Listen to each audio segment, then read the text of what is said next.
Hey loves, Molly Carmel here, fiercely devoted to your freedom. Close the kitchen, usually live on Mondays. However, I have a little thing I have to do, a little medical thing, no worries. And so I'm just taping this for you on Thursday night before I go in. And I'm so excited because I'm all about keeping Close the Kitchen as close to Close the Kitchen as possible. And frankly, during the Bermuda Triangle is not the time I'm going to take a minute off, right? Because as a team, we have decided that surviving the holidays is not our jam. Thriving during the holidays, 100% our jam. So, how in the world am I not going to leave us something at 8 p.m. on Monday or 5 p.m. if you're in the Pacific Coast? So, listen, not to say this is like a quiet week during the Bermuda Triangle, because frankly, in 2020, there is no such thing as a quiet week. Am I right? However, it's a quieter week. Like, we don't have Thanksgiving, tailing us on our backside. Christmas is on its way. Hanukkah's on its way. We'll start talking about that really, really soon. But, we're talking so much about tools and skills. I had this thought, I think we need to do a little bit of a primer because, listen, I have been talking about tools and skills to literally anybody that will listen to me talk about it for the better part of 20 years that I've been an eating disorders and addictions therapist. And what I can say is for those of us who have had our share of diet drama and diet trauma, this is sort of what it looks like when I'm like, hey, how about we use a skill? The nicest version of it is like an eye roll. The second nicest version of it is no I'm not sure you know, Molly, like hard no, Molly. And the third one, and you can read this in Breaking Up with Sugar, there's a lot of writing about this, is like some profanity of me not really understanding how hard it is. And listen, I have been there. I am not just the hair club president. I have been there. And I remember the first time I made an attempt to not turn to food and use a skill, and it worked, but I had to really adjust what my definition of worked is. And I really want to make sure we talk about that today because I think it's a big piece of why we don't turn to tools, right? And why we can stay stuck. Here's the greatest problem we're up against when it comes to not using our toolbox. And Marsha Linehan, who created dialectical behavioral therapy, who I just all praise Marsha. I'm obsessed with her. I could talk about her all day. But she says this very clear thing when she's talking about creating a toolbox and finding ways to distract that aren't the sort of problem that's being caused in your life per se. And she says, I'm not gonna get it right, but really what she says is, if you're gonna continue, let's use food, let's use sugar.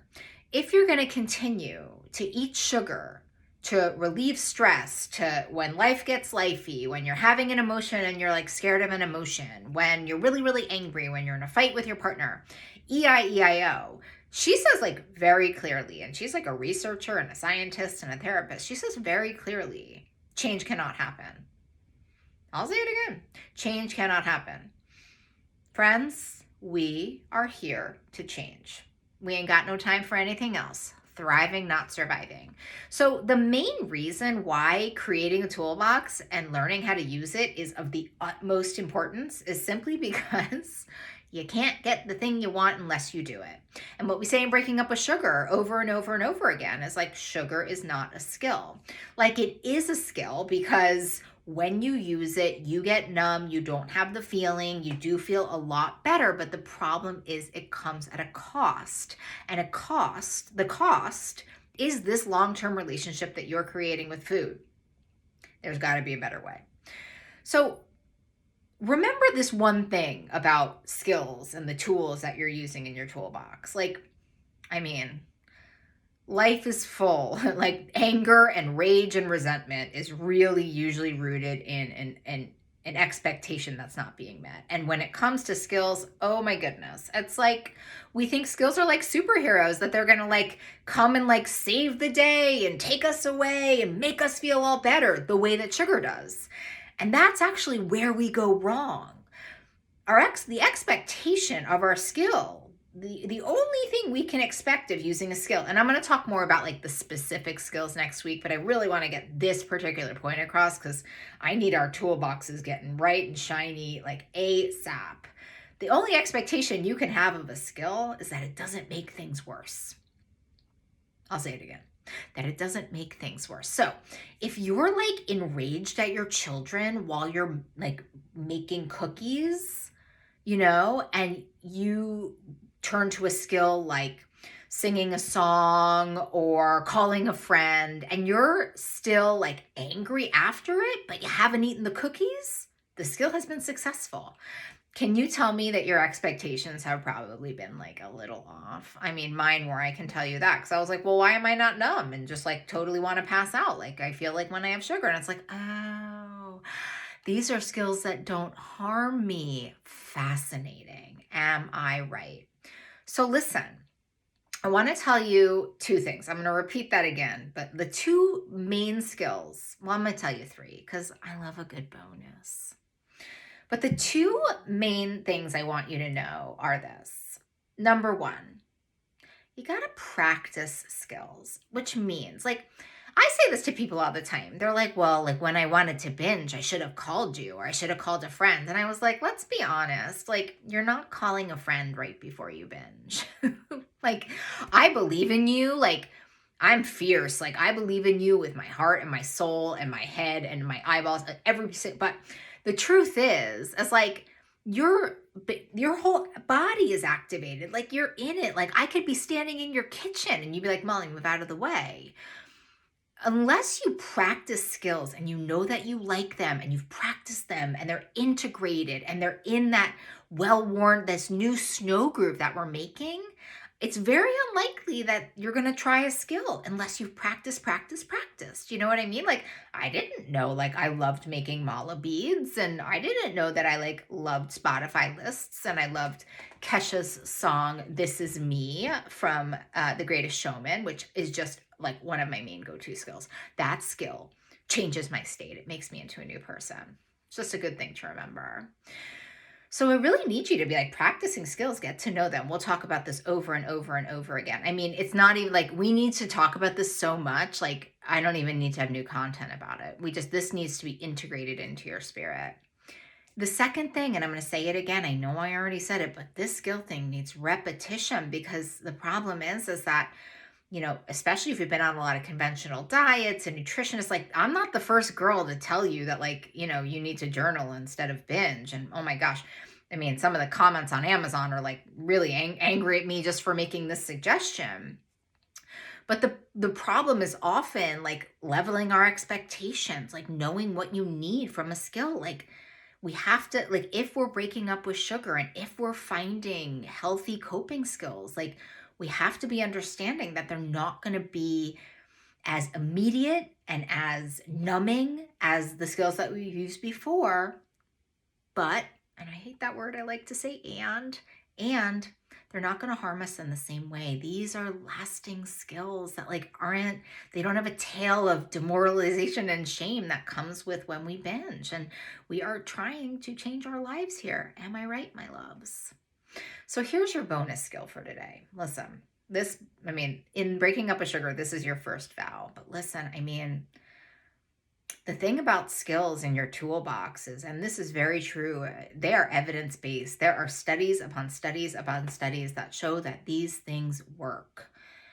It's us and it's our perception and it's our trauma and it's our closed mind that doesn't give us a chance to make these skills work. Okay, so if I got to tell you to do one thing when it came to skills, and we're going to talk about this next week too, it's a 2-part series of our 6-part series. Lots of parts, lots of lists. I'm like Santa over here. I would say you come at this with an open mind. Like, what if what I was saying worked? And what if you made this toolbox and you leveled your expectations and you practiced them? Like, what if freedom was right there? Could you imagine? And then you didn't turn to food, and then you had freedom, and then you had this peaceful, loving relationship with yourself, and then you found a way to heal your peaceful relationship with food, which turned into a peaceful relationship with yourself. I mean, the truth is, this is how it does it. I've been doing this for years with people, but it really does start with an open mind, with an idea of saying, like, maybe this could work. That's where you need to be with this, because again, like, and this isn't the most inventive thing I've ever told you, but this is the thing that works. And if you think about it, this is the thing that so many of us balk against, right? We're like, don't you dare tell me to journal when I want to eat ice cream. But as I said to my client that was screaming that at me many years ago, I just looked at her and I said, but have you ever tried to journal? And she sat back down and she said, all right, let's talk more about it.